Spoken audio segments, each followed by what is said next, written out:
인생이 무엇으로 사는가 하는 제목으로 톨스토이가 글을 썼는데, 제가 지금 봐도 수많은 책을 봤지만 아직까지 그만큼 인생이 무엇으로 사는가에 대한 답을 정확하게 지적한 책이 없다고 생각합니다. 그럼에도 불구하고 톨스토이의 인생은 무엇으로 사는가 보다 더 정확한 말씀이 솔로몬이 오늘 전도서 통해서 우리에게 주신 말씀입니다. 헛된 세상, 그것으로 시작된 솔로몬의 인생을 향한 깊은 통찰력, 12장까지 계속 같이 펼쳐집니다. 그리고 나서 결론으로 이렇게 말합니다. 일의 결국을 다 들었지 않냐? 그런데 인생의 진정한 본분은 다른 것이 아니라 그의 하나님을 경외하고 그의 명령을 지키는 것이다. 이것이 사람의 본분이다. 이거보다 더 정확한 말은 없다고 생각합니다. 사람의 본분, 하나님을 경외하고 그 명령을 지킬지어다. 사실은 한 사건을 둘로 나누어서 말씀하셨습니다. 하나님을 경외해야 됩니다. 그 경외의 구체적인 행동은 그의 명령을 지키는 겁니다.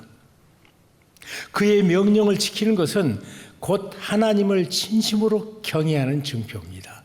둘이 나눠줄 수 없는 말입니다. 그런데 생각보다 우리가 인생을 살다 보면 우리 머릿속에서는 두 가지가 마치 남인 것처럼 생각될 때가 참 많습니다. 그러나 이것은 하나입니다. 그리고 명령을 하나님께서 세 가지로 크게 했는데, 첫 번째로는 모든 인생을 향해서 살아라 명령하셨습니다. 그리고 두 번째로 명령하십니다. 산 심령들은 일하라, 그렇게 말씀하셨습니다. 그리고 세 번째 명령은 이제 안식하라. 이 쓰리폴드 안에 우리가 갇혀 그 안에서 인생이 펼쳐집니다. 그래서 이 명령이 도대체 왜 그렇게 중요한가를 하나하나 생각해 보십시다. 살아라 명령하셨습니다. 그래서 우리 한문으로는 참 표현이 쉽습니다. 살 생자에다가 명령 명자예요. 그지요? 그렇게 처음 생각해 보시죠? 살아라. 그 명령을 우리가 모두 사합니다. 아무도 내가 여기 오고 싶어서 나온 사람 하나도 없습니다. 내가 숨 쉬고 싶어서 쉰 사람이 한 사람도 없습니다. 하나님께서 살아라! 명령하자 이 세상에 우리는 태어났습니다. 그런데 문제가 있습니다. 이 살아있는 상태가 둘로 나눠집니다.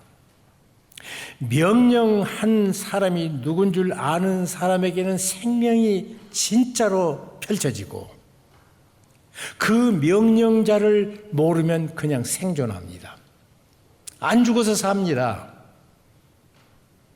같은 것 같은데 전혀 다릅니다. 가장 중요한 것은 명령하신 분을 아는 인생인가, 살게 해주신 그분을 모르는 인생인가. 인생이 크게 대별됩니다. 돈이 많은가 적은가, 권력이 있는가 없는가, 학식이 있는가 없는가, 그것으로 나눠진 것이 아니라 남자인가 여자인가가 아니라 명령자를 아는 인생인가, 명령자를 모르는 인생인가, 이것이 우리 인생을 나누게 말합니다.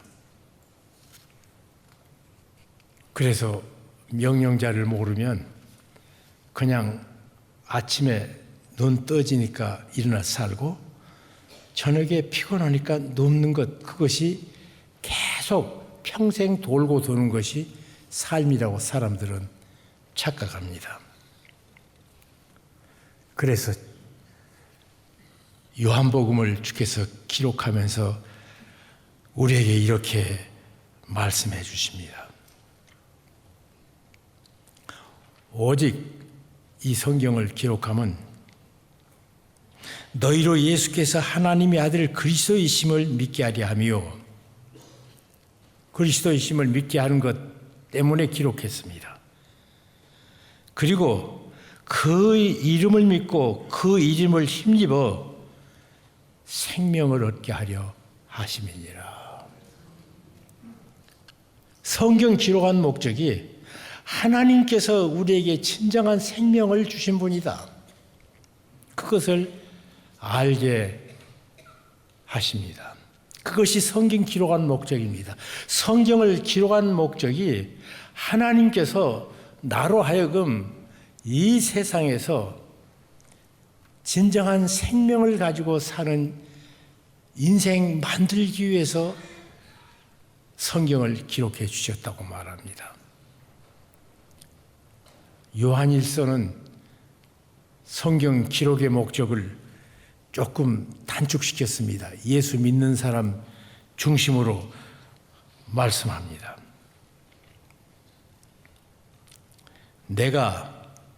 요한일서 5장 13절입니다.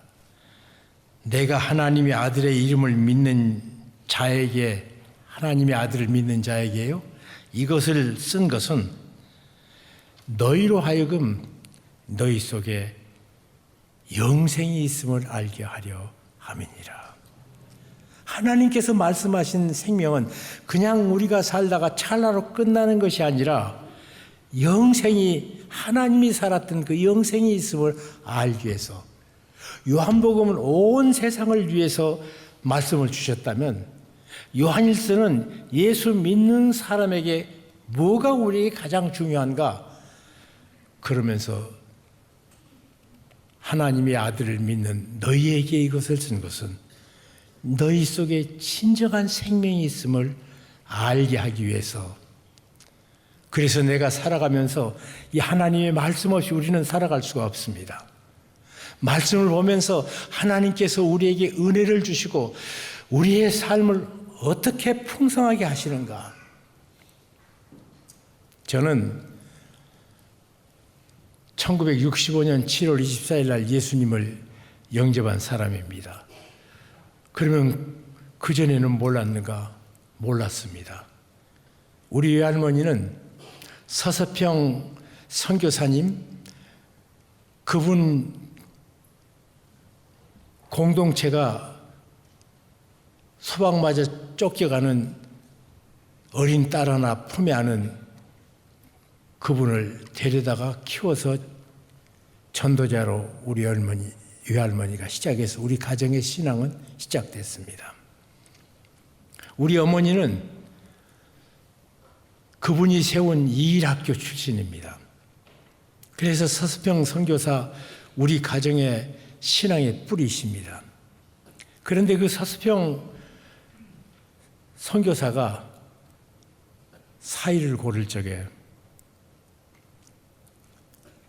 요즘 보면 저도 목사인지라 자녀들 혼사 문제를 부탁하는 분들이 참 많습니다. 그런데 말씀하기를 신앙 좋으신 분들은 꼭 그렇게 말씀하시더라고요. 우리는 다른 거 하나도 안 보고 믿음만 봅니다. 그래요.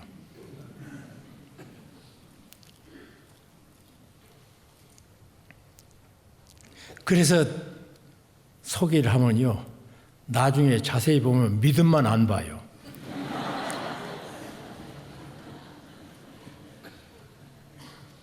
근데 우리 할머니는 정말 믿음만 봤습니다.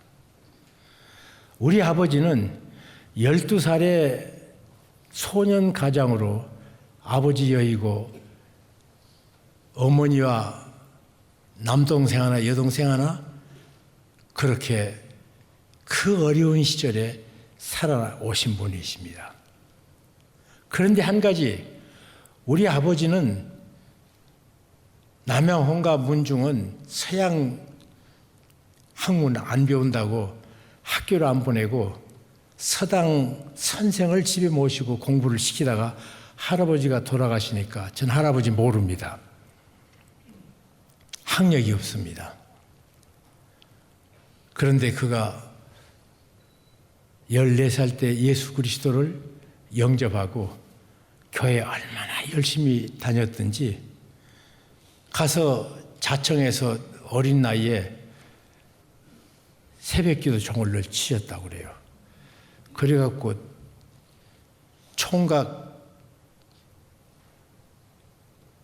총각으로 처음 집사가 돼가지고 교회 일을 엄청 봉사를 많이 했습니다.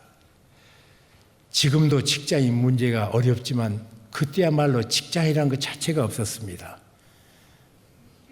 가난한 집들은 그냥 부잣집 일해주고 세경 받는 것으로 그렇게 살 때입니다. 내 아버지가 예수 그리스도를 믿고 나서 얼마나 교회에 충성을 열심히 했든지. 그런데 어느 날 우리 할머니가 교회 처녀 총각들 결혼시키는 것이 어려웠다고 그래요. 예수 믿는 사람끼리 그렇게 만나게 해주는 것이. 근데 교회 개척을 해서 개척교회에다가 자기 개척교회 한 좋은 처녀가 하나가 있으니까 어디 가면 그 교회에 총각이 있다더라. 그래서 그 총각 만나려고 보냈단 말이에요.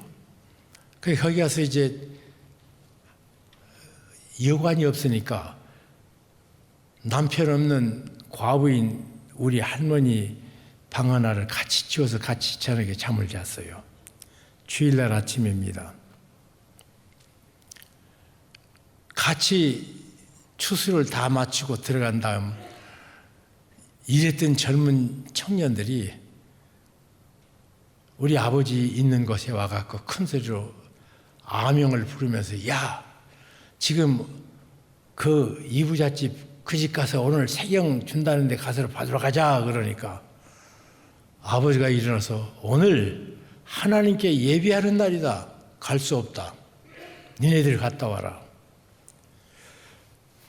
외할머니는 사실은 다른 그 사람을 만나게 해주기 위해서 교인끼리 그렇게 했는데 그때 거기 와서 아버지를 보시고는 그때 당시에 중학교 졸업한 사람은 지금 대학생보다도 어려울 때입니다.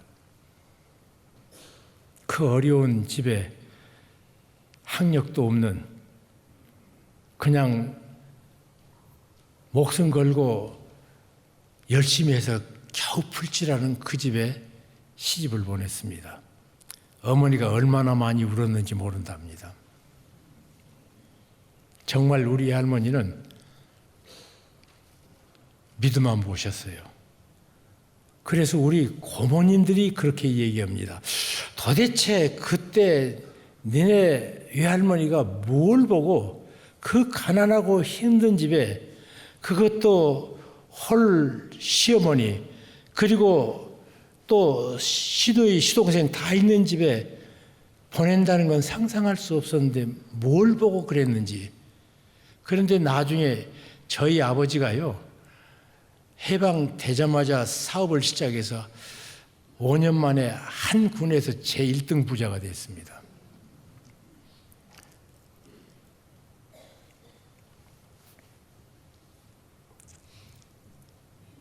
그런 신앙의 가문에서 태어났는데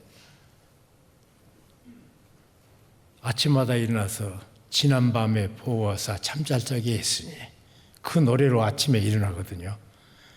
옛날 예수 믿는 사람은 그랬잖아요. 가정예배. 그런데 저는 예수님 몰랐습니다. 그래서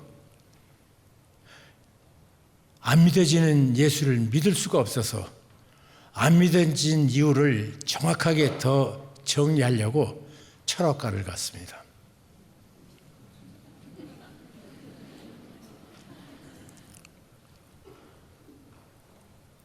안 믿어지는 것을 어떻게 합니까?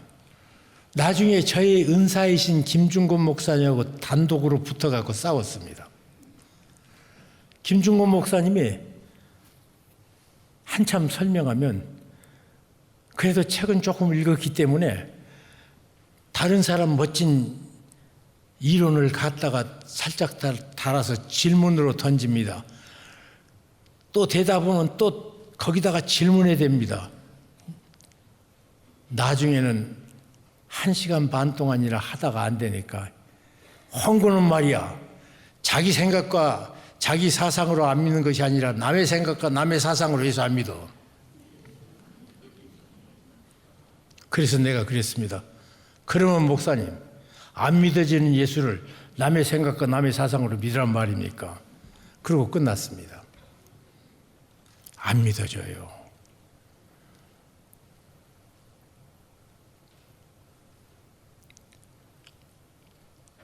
예수님 몰랐습니다.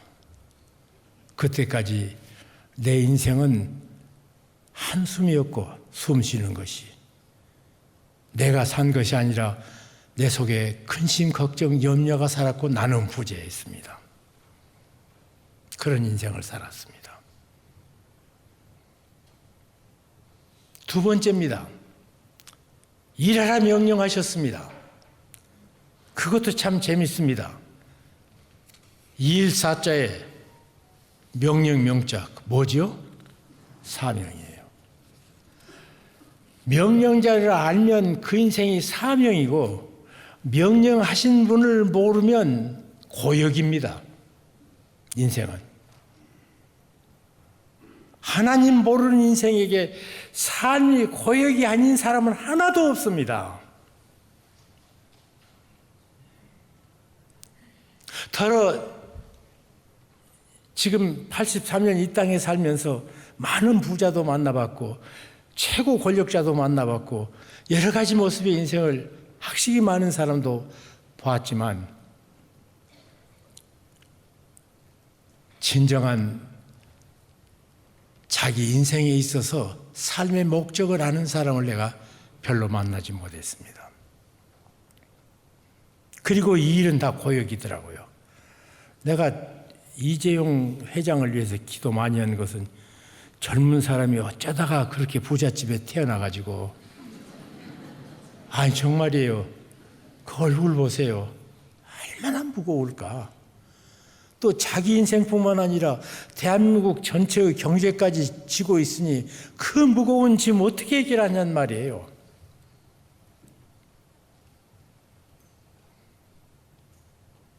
그런데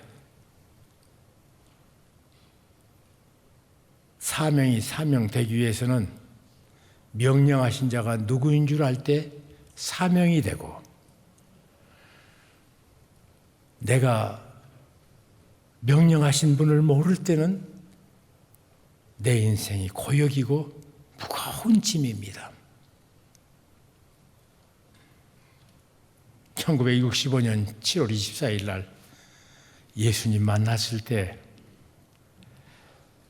내 모든 짐이 그분에게 놓여졌습니다. 그분이 그렇게 말씀하시더라고요. 수고하고 무거운 홍정기라 내게 와서 쉬어라.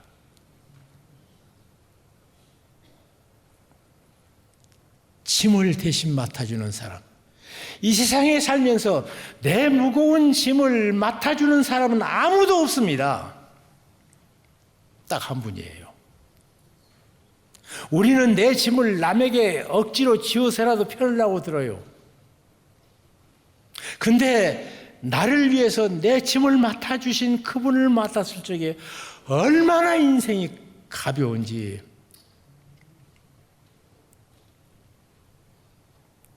돈의 무게에 눌려버리고 권력의 무게에 눌려버리는 이 초라한 그 무거운 멍에를 매는 인생에게서 주께서 나를 향해 부르신 그 사랑의 음성, 그분을 알 적에 내 모든 짐이 해결되었습니다. 세 번째로입니다. 쉬어라. 안식. 마지막 내게 안식을 명령하신 분이 알면 날빛보다도 밝은 소망의 빛을 반드시 봅니다. 아까 식사 대접 받을 적에 제가 고백부터 했습니다. 제 머리에는 500원짜리 동전 종양이 하나가 있고요. 내 가슴에는 폐의 결절과 섬유화가 돼가고 있고요. 또 위는 역류성 위염과 그러니까 또 인후가 상해갖고 인후염이 있어서 제가 말씀을 어디 가서 많이 못 전합니다. 그리고 전립선 암은 14년째 그냥 같이 살고 있고 당뇨는 35년째 나하고 동행하고 있고 근데 전혀 그렇게 안 보이죠? 여러분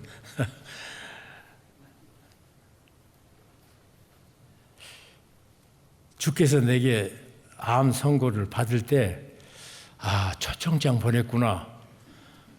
그런데 아무리 봐도 날짜를 안 써갖고 지금까지 기다리고 있습니다.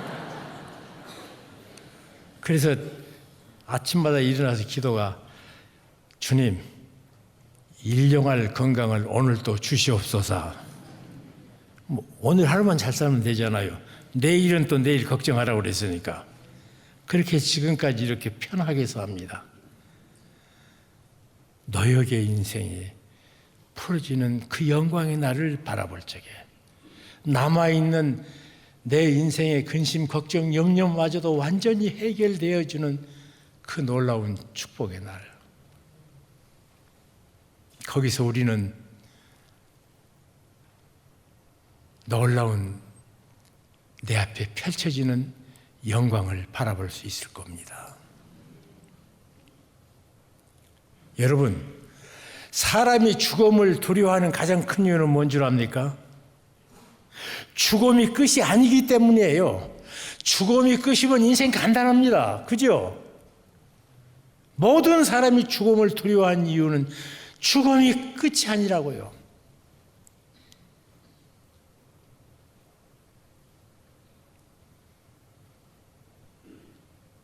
우리를 향해서 사탄은 말합니다.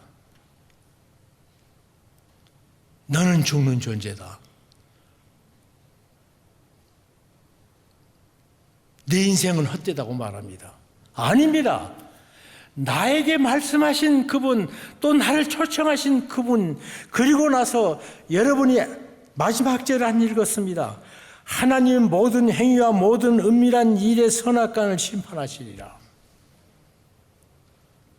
마지막으로 내 인생을 평가해 주시는 분이셔요. 그것이 인생입니다. 그렇기 때문에 오늘 여러분들이 이 시간에 점검하셔야 됩니다. 내가 정말 나를 살아라고 하신 분을 알고 그분과 교제하며 살고 있는가 합니다. 두 번째로, 짐진 모든 인생이 그 짐을 고역이 아니라 사명으로, 기쁨으로 주님과 함께 지는 인생을 내가 살고 있는가? 그렇지 않으면 그 짐에 얽매임에 한숨과 걱정을 날마다 내게 채우고 그것으로 살고 있는가? 오늘 이 밤에 다시 한번 생각해 보셔야 됩니다.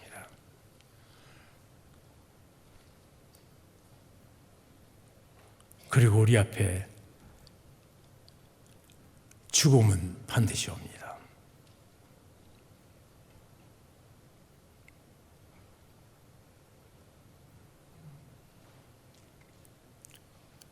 사람은 한 번 죽습니다. 아무도 대신 죽어줄 수 없습니다. 그것뿐만 아니라 반드시 죽습니다.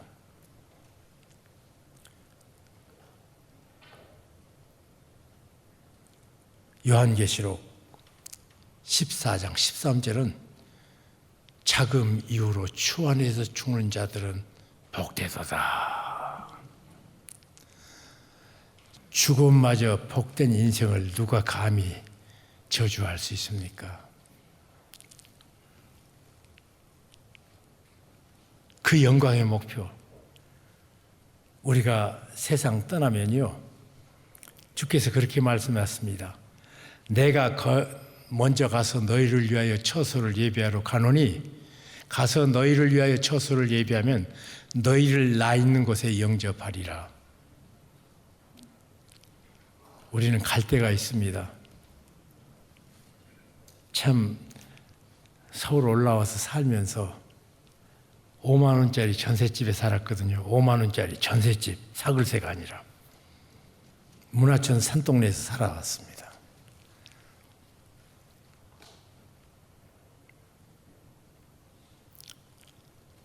그런데도 그때도 우리 주님이 계셨기 때문에 그거 가지고 불편했지만 잘 살았습니다. 그러면서도 그 다음에 계속 6개월마다 한 번씩 복덕방 사람 쫓아내고 사람 간 때가 있었습니다. 그러니까 6개월마다 한 번 하다가 준비가 잘못되면 2달, 석 달 지문 다른 데 다 맡겨놓고 아이들하고 여관에서 집 구할 때까지 있었던 때도 있었고 참 집고생을 꽤 많이 했습니다. 그럼 우리가 영을 어디 가서 할 것인가? 주께서 말씀하셨습니다. 내가 가서 너희를 위하여 처소를 예비하러 가노니, 가서 너희를 위하여 처소를 예비하면 다시 와서 너희를 나 있는 곳에 영접하리라. 내가 가는 그 길을 너희가 알지라 주께서 말씀하셨습니다. 여러분, 나를 위해서 주께서 준비하신 집이 있는 인생입니다. 정처 없이 떠드는 인생이 아니라. 그 집에 도착하자마자 우리는 놀랄 것입니다. 황금길을 걸어가요. 아스팔트 정도가 아니라는 말이에요.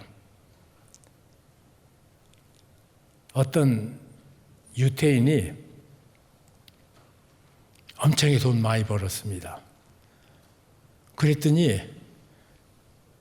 베드로가 와서 야, 너 나랑 가자. 그러니까 잠깐만 기다리십시오. 그리고 집에 가서 금을 몽땅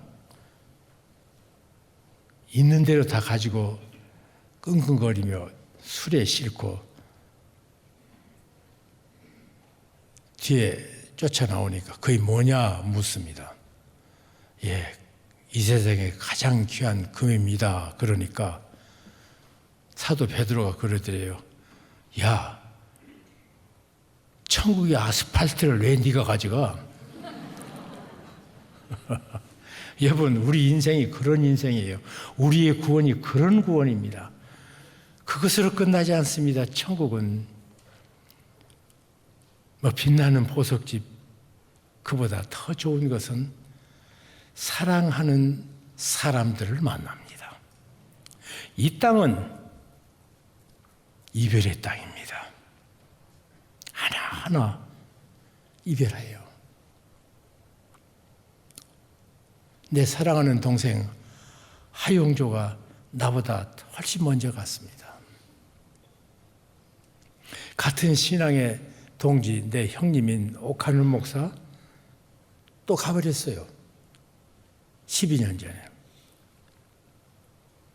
그렇게 같이 지냈는데 이제 남은 놈이 이동훈하고 저희 둘만 남아서 맨날 만나면 나를 이동훈이가 귀찮게 합니다. 혹시 만나시면 홍 목사 귀찮게 말라고 해 주십시오. 참 서운합니다. 우리 이동훈 목사 아이 범이도 내 아들처럼 생각했는데 세상 떠나는 날 그렇게 슬픕니다. 저도 하루 종일 아무것도 않고 그냥 집에 있는 레코드판 앞에서 진원곡만 얼마나 많이 들었는지 모릅니다. 마음이 안정이 안 되니까. 우리 범이도 보고 싶거든요. 그것뿐만 아니라 우리 가정의 신앙 시작시켜 주신 외할머니도 보고 싶고,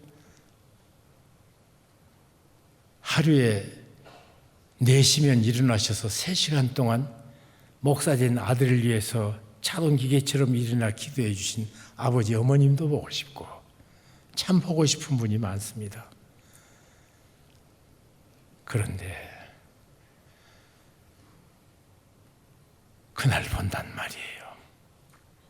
그 영광의 날. 다시는 이별이 없는 만남을 합니다. 우리는 이 땅 살면서 계속 우리의 연수를 보면 이별의 이력서만 계속 커집니다.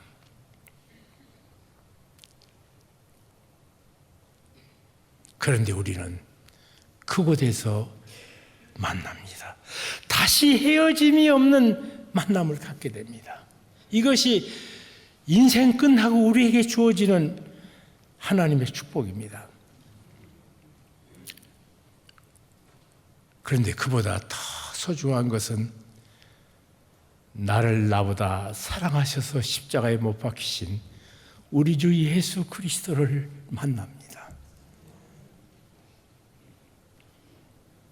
거기 가서 우리 한경직 목사님 만나서도 반갈 거고, 제가 민족복음화 운동할 적에 가장 든든한 후원자이셨기 때문에 우리 김준권 목사님 보고 싶고, 사도 바울 형님도 보고 싶고. 그런데 예수 그리스도 나의 구속주를 만나는 영광이 내 생애 마지막에 있습니다.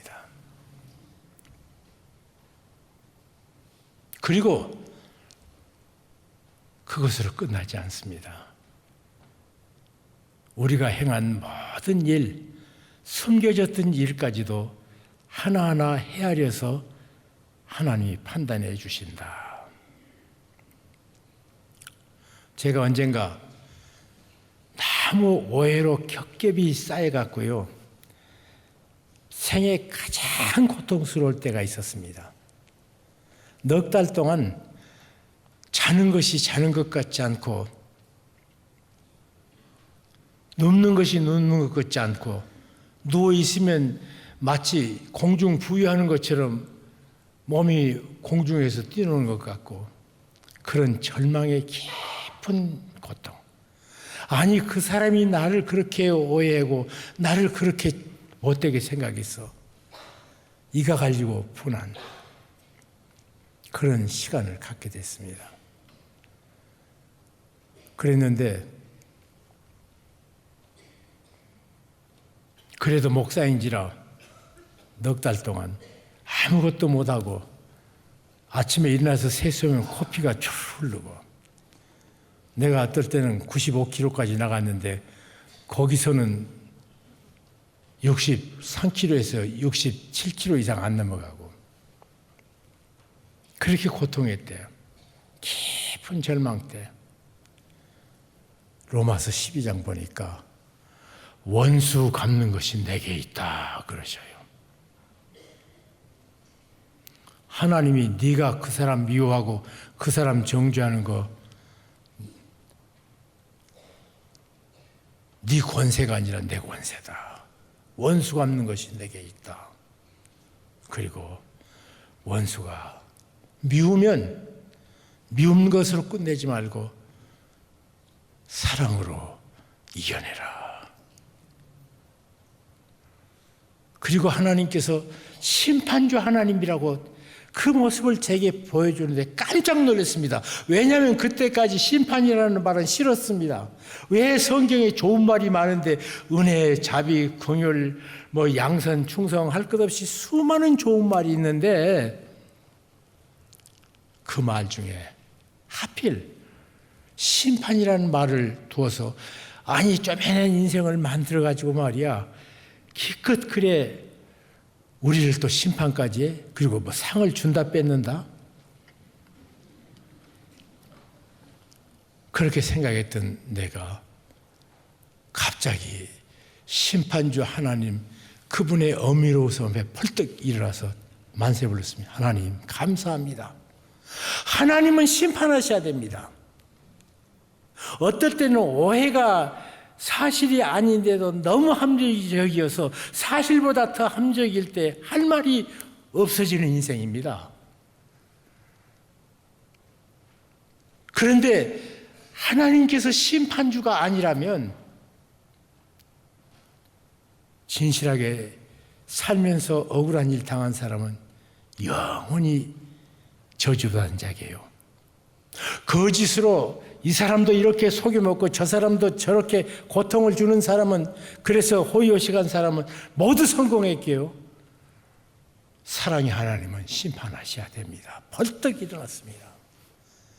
제가 그 하나님을 개인적으로 1965년에 만났던, 나를 구속하신 구속주 하나님을 만났다면, 내가 1972년에 만났던 하나님, 그 오해 속에서 심판주 하나님을 만날 때 심판주 하나님이 계셔야 이 세상에는 진실이 보입니다. 그리고 나서 그 하나님을 내 생에, 내가 예수님 처음 만날 때는 그냥 달콤하게 만났는데 깊은 저주와 자질, 그 깊은 속까지 찾아오셔서 심판주의 얼굴을 보여주신 그 하나님 보고 만세 부를 수밖에 없었습니다. 만세. 하나님, 사랑의 하나님은 반드시 심판하셔야 됩니다. 여러분 이 땅 살면서 억울한 일 많이 당했을 겁니다. 어떻게 그런 일이 있을 수 있나? 아직도 설명 안 된 일이 많을 겁니다. 괜찮습니다. 그날 주님 앞에 설 적에 모든 것을 아시는 주님, 마지막 판단하시는 주님이 계시기에 천국은 복된 나라입니다. 그 주님을 만난 다음에 그 다음부터는 누가 오해해도요, 주님 아시는데 끝이에요. 주님 아시는데. 제가 대북 지원을 했더니 나보고 영북이다, 좌파다 막 그렇게 욕을 하는 것이 도배됐다고 그럽니다. 한 번도 내가 말하지 않았어요. 말도 안 같은 소리를 그 사람들이 하는데 저분이 하시는데 내가 더 이상 생각하지 않는다. 그 유튜브는 안 봐버리니까 아무것도 아니더라고요. 자기들이 열심히 막 미움을 막 쏟아내는데 안 봐버리니까 아무것도 아니야. 여러분, 이것이 우리 인생입니다. 오늘 이 시간에 가장 중요한 결정을 우리 하셔야 됩니다. 정말 예수님 아십니까? 예수님을 인격적으로 영접하셨습니까? 내가 여러분 얼마나 봉사 많이 했냐고 지금 안 묻고 있습니다. 얼마나 성가대에서 찬양을 멋지게 하느냐 전 잘 모릅니다. 그러나 여러분 봉사와 헌신과 교회의 거룩한 공동체, 그거보다 먼저 예수님 그분을 인격적으로 만나 교제하고 있는가? 그분을 아시는가? 내가 그분을 알 적에 내 삶이 진정한 삶이 되고, 그분을 만날 적에 내가 하는 모든 일은 사명이 되고, 내가 그분을 할 적에 내 생애 마지막에 내 모든 불편과 마지막에 인생의 모든 피곤을 풀어주시는 영원한 안식의 영접, 내 것이 됩니다. 그분을 아십니까?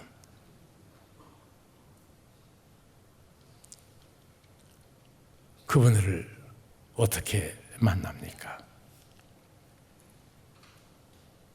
주께서 오늘 이 밤에도 내게 말씀하십니다.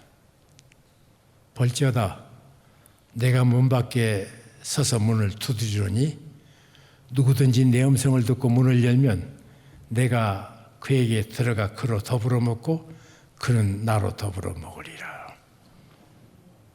주께서 오늘 이 밤에도 나를 위해서 십자가의 외아들을 보내셔서 구원해 주신 그 하나님께서 나를 구원하기 위해서 오늘 이 밤에 홍정길이라는 사람을 통해 예수님의 손이 되어서 여러분의 마음을 놓고 하십니다. 그리고 이미 영접하신 분은 함께 주님의 기쁨에 동참하는 것을 다시 확인하세요. 어떤 사람은 그렇게 말합니다. 내가 보면 예수 처음 믿는 것은 짜장면 먹는 거라면 계속 믿음이 자라면 탕수육 먹고 팔보채 먹고 그러는 거라고.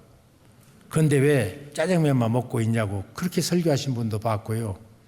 다메섹 도상에 사도 바울, 그 다메섹 도상보다 더 중요한 것은 그분 나중에 얼마나 그 위대하고 영광스러운 사역을 마쳤는가 거기에 초점 둬서 날마다 성화되어 가야지. 저는 성화를 잘 모르는 사람입니다. 왜냐하면 제가 40대에 우리 대한민국의 사람들이요, 세계에서 40대 가장 많이 죽은 1번지였습니다. 제 40대. 그래서 그때부터 언제 가지 그랬습니다. 그런데 지금 40대를 넘어서서 배를 지금 살고 있습니다, 제가.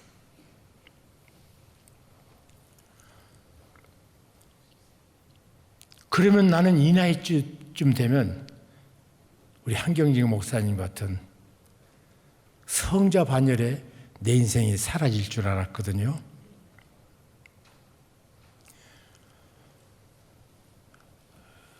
그런데 오늘 아침 새벽에도 기도할 적에 내 주의 보혈은 청하고 정하다. 날 정케하신 주 나로라 하시네. 이 찬송을 몇 번 부른지 모릅니다.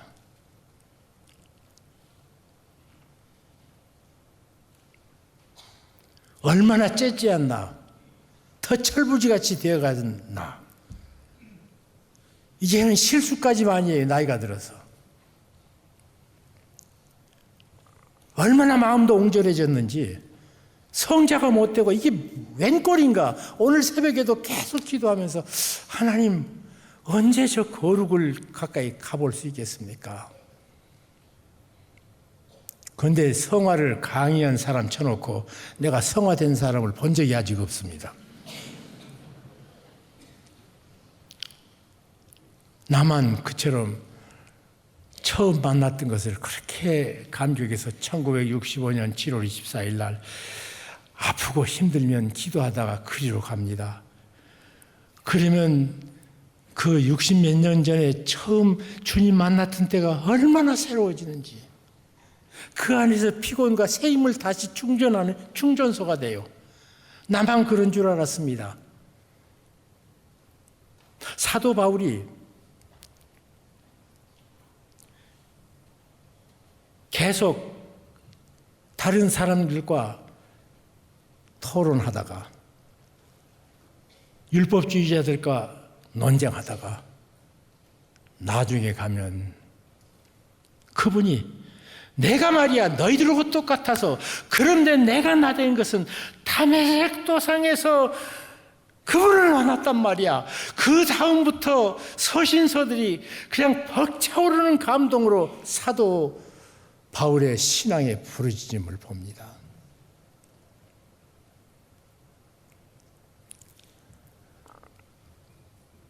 사도 바울만 그랬나요? 여러분, 다윗이 그처럼 하나님의 마음에 합한 인생을 살았던 키를 저보고 말한다면 그분의 중심 신앙 고백, 여호와여 내가 누구이며 무엇이길래 저 푸른 초장 베들레헴 들녘에서 나를 만나 주셨습니까? 그리로 돌아가더라고요. 그 시작이 없는데 어떻게 자라요? 씨앗이 심겨지지 않는데 어떻게 잎이 피고 꽃이 피고 열매를 맺냔 말이에요. 그래서 보면 어메이징 그레이스의 2절을 보면 큰 죄악에서 건지신 주 은혜 고마워. 나 처음 믿는 그 시간 귀하고 귀하다.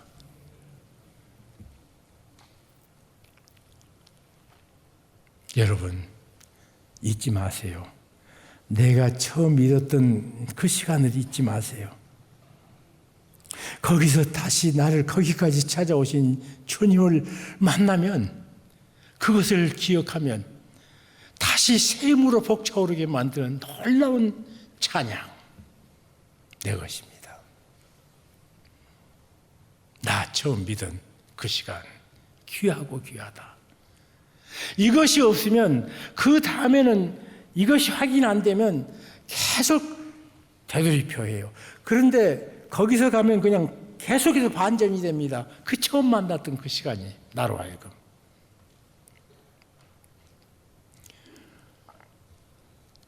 그것들이 귀하지 않은 신앙이 자랄 수 있을까요?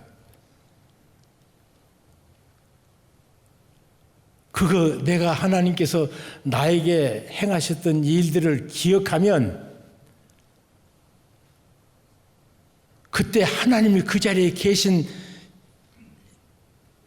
그분의 현존을 전율처럼 느낍니다. 그런데 그 잊어버리면 그냥 지나가는 해프닝이에요. 신앙의 성장 중에 가장 중요한 것은 주께서 어제의 은혜 베푸신 거 기억하지 않는 것이 신앙 성장입니다. 다 잊어먹잖아요. 아, 그때 좋기는 좋았는데 뭐 때문에 좋았더라 그러고 있어. 처음 믿은 그 시간 귀하고 귀하다. 그분만 그런 줄 알았더니 조지 뮬러 그분도 당신은 어떻게 그렇게 큰 능력을 행하시는 생애를 사셨습니까? 하는 말 앞에 내가 나에 대해서 죽었던 그날이 있습니다. 그날. 무디 보면 무디도 자꾸 자기가 예수 믿었던 것을 계속 반복해서 설교에 인용하고 사람들에게 소개하고 그러더라고요. 내 생애 처음부터 우리 신앙의 부요는 다른 것이 아니라 내게 하나님이 해주셨던 일을 기억해서 내 머릿속에서 채워질 때 그 부자예요. 그게 그때 주님이 계셨어요. 그때 기억 안 하면 그건 nothing, 아무것도 아니에요. 그냥 여행수지. 여러분 오늘 이 밤 혹시 이 자리에 또 설교 듣으신 분들 가운데서 내가 교회 다녔고 참 믿고 싶은데 내 믿음의 시작을 내가 확인을 못하겠습니다 하신 분 계십니까? 그러면 이 밤에 십자가에 달리셔서 죽으시고 부활하신 그 주님께서 이 밤에 당신들 마음속 문 앞에서 노크합니다. 내가 문 밖에 서서 문을 두드리노니. 이 섰단 말은 거지가 구걸할 때처럼 간절한 마음으로 섰다는 뜻이에요. 뭐가 아쉬워요? 그분이 예수 안 믿으면 내가 잘못됐지. 그분이 뭐가 아쉬워? 그분의 한없는 사랑이 내 앞에서 이 밤에도 내 마음 문을 두드리고 이미 구원받은 사람은 야, 너 그때로 돌아가 말씀하십니다. 그 은혜, 그 축복 놓치지 마 말씀하십니다. 아직 그것이 확신되지 않은 분이 있으시면 이 밤에 내 문 밖에 서서 문을 두드리시는 주님 앞에 신앙을 고백할 수 있습니다. 기도하겠습니다. 주님, 이 밤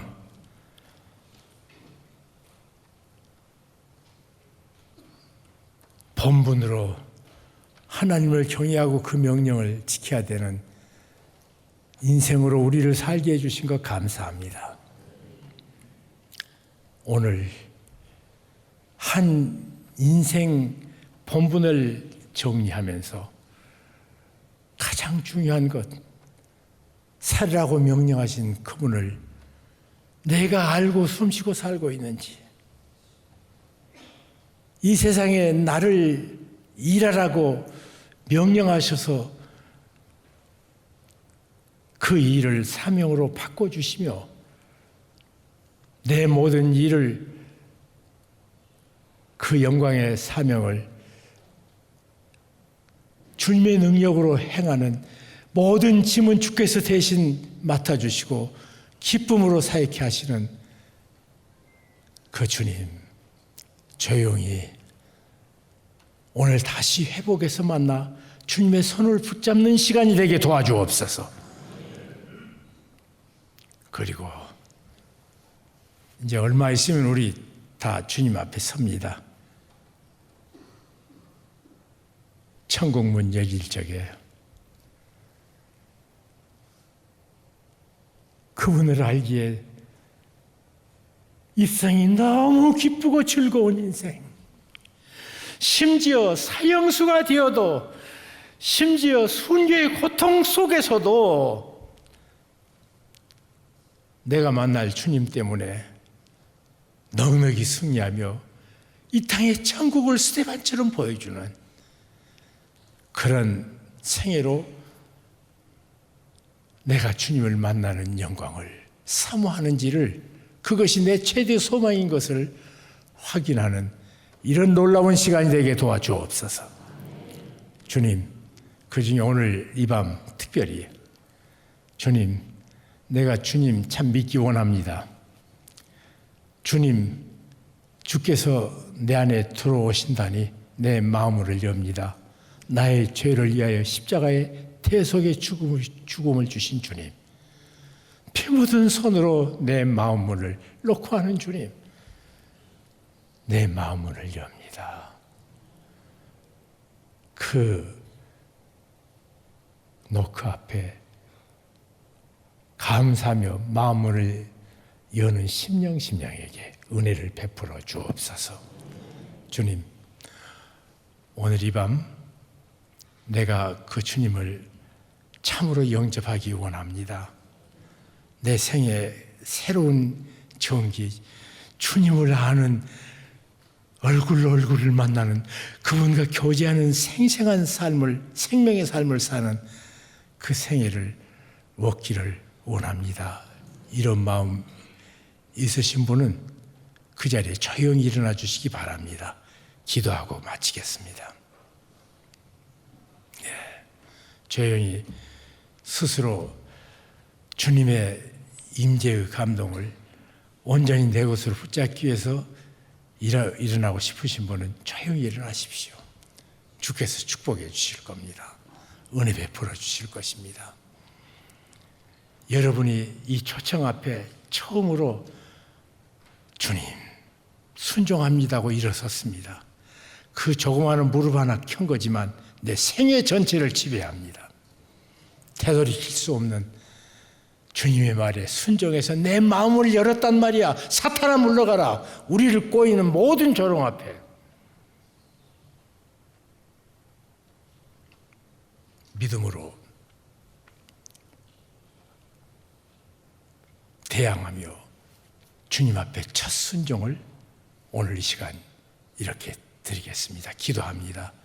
주님, 사랑하는 주의 아들들이 참생의 본체이신 주님을 이 시간에 사모해서 순종에 일어섰습니다.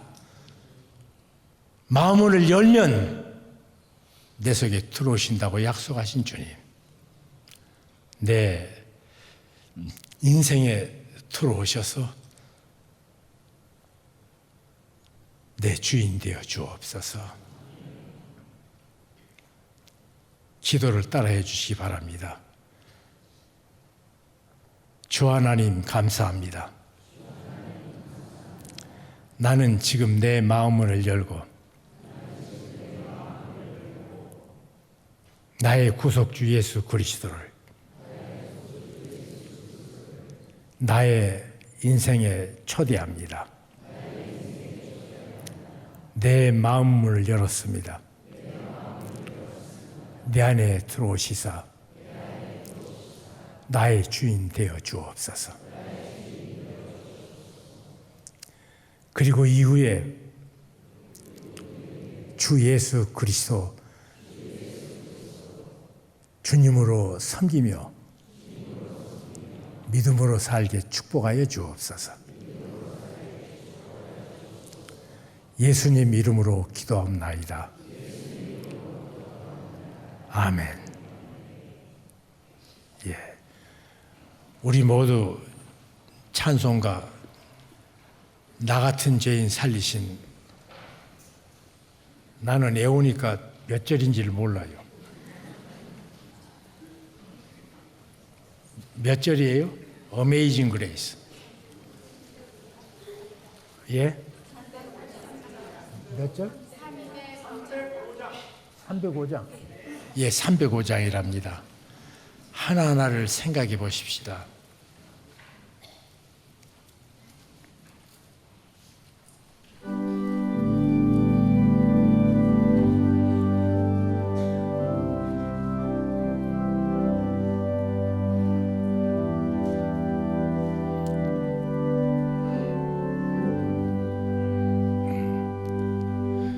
나 같은 죄인 살리신 주 내 놀라와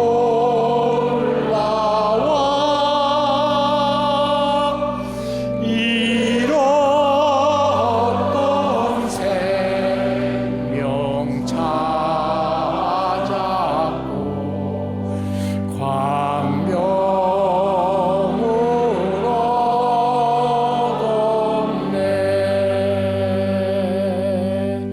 큰 죄악에서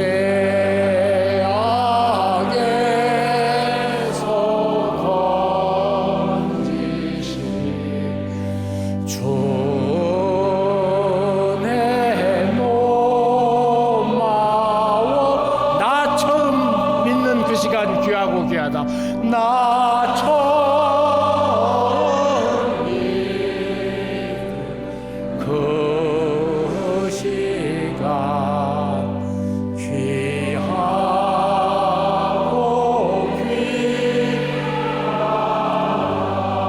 그 다음에는 어떻게 살아야 되는가? 이제껏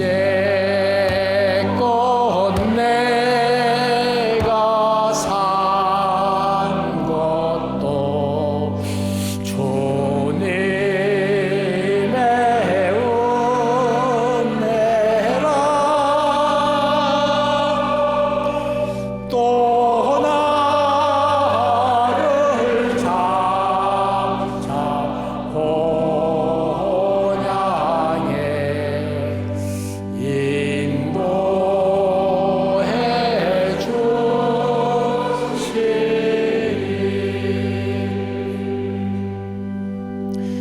거기서 우리 영원히 주님의 은혜로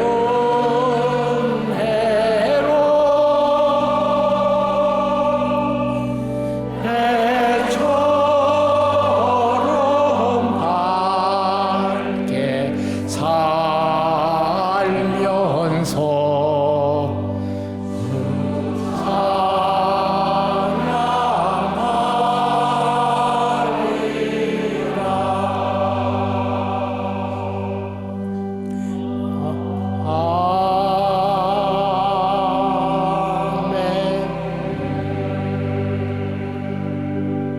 1절은 잃어버렸던 것을 얻게 되었고 못 보던 것을 보게 되었답니다.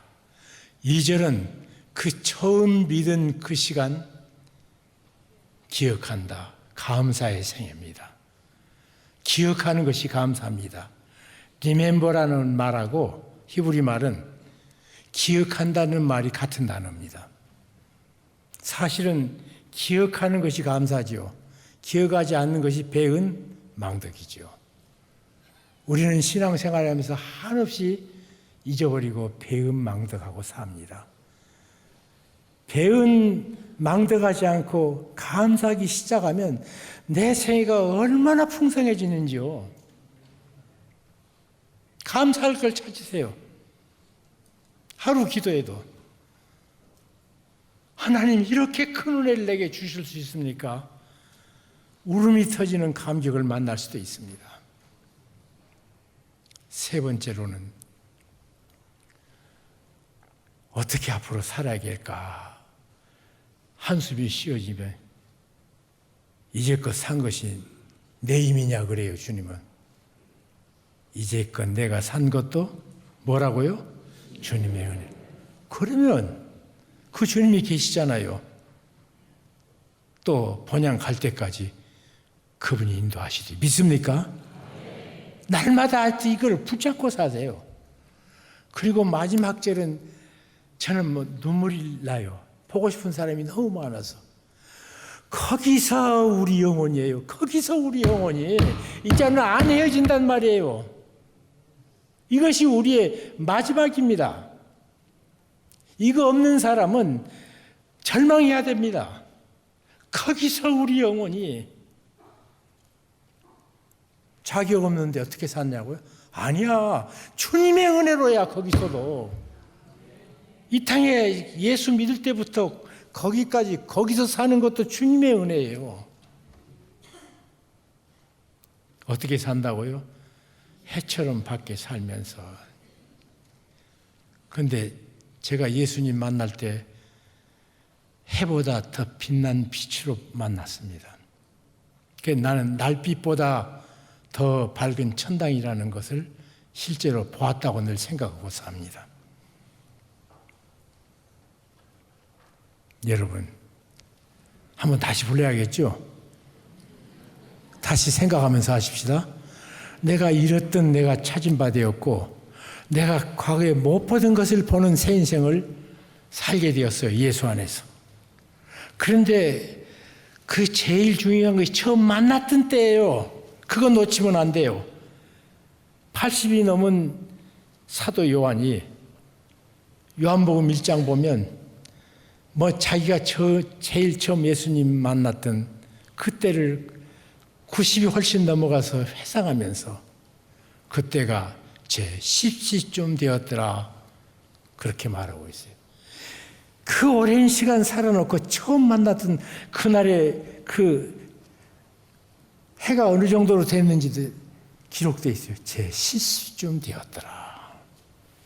그렇게 놀라운 사건이 구원 사건입니다. 짜장면 사건 아니에요. 구원받은 것이. 다메섹 도상이 없는 사도 바울은 없습니다.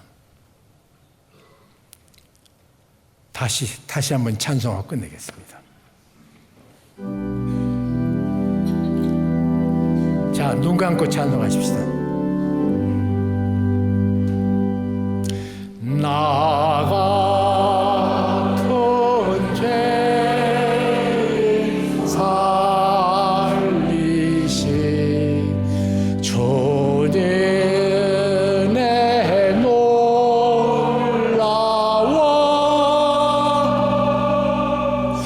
잃었던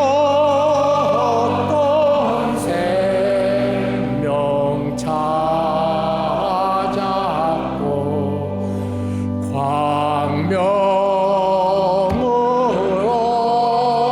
얻었네. 큰 죄악에서 건지신 큰 죄악에서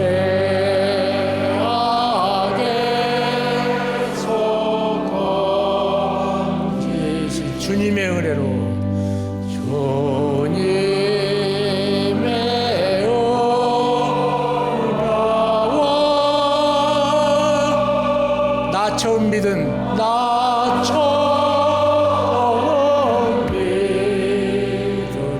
그 시각 귀한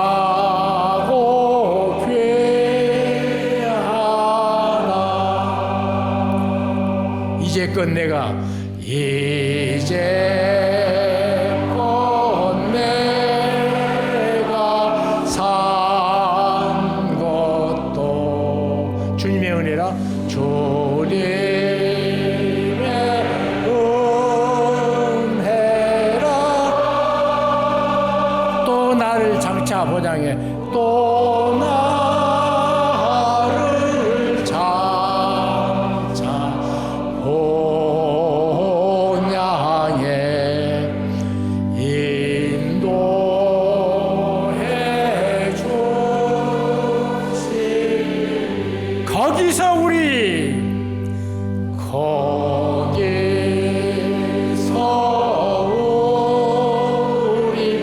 영원히 주님의 은혜로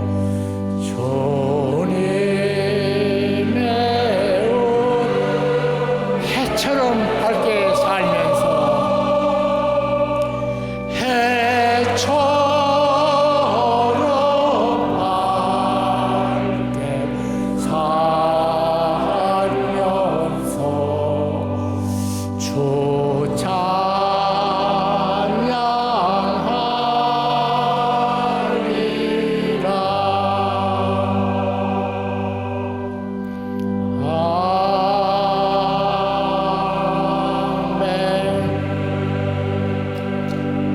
축도하겠습니다. 지금은 우리 주 예수 그리스도의 은혜와 아버지 하나님의 무한하신 사랑과 성령 하나님의 교통하심이 이 밤에 그 놀라운 말로 할 수 없는 또 이유도 모르는 그 엄청난 사랑으로 꽉 찬 그 은혜, 그 은혜로 구원받고 그 은혜로 삶을 살며 그 은혜의 이끌림을 받아 이 땅에 내게 맡기신 그 사명을 감당하고 그리고 해처럼 밝게 살면서 거기서 우리 영혼이 만나는 영광을 사모하며 주님 앞에 머리 숙인 심령 후에 지금부터 영원까지 함께 하실지어다. 아멘.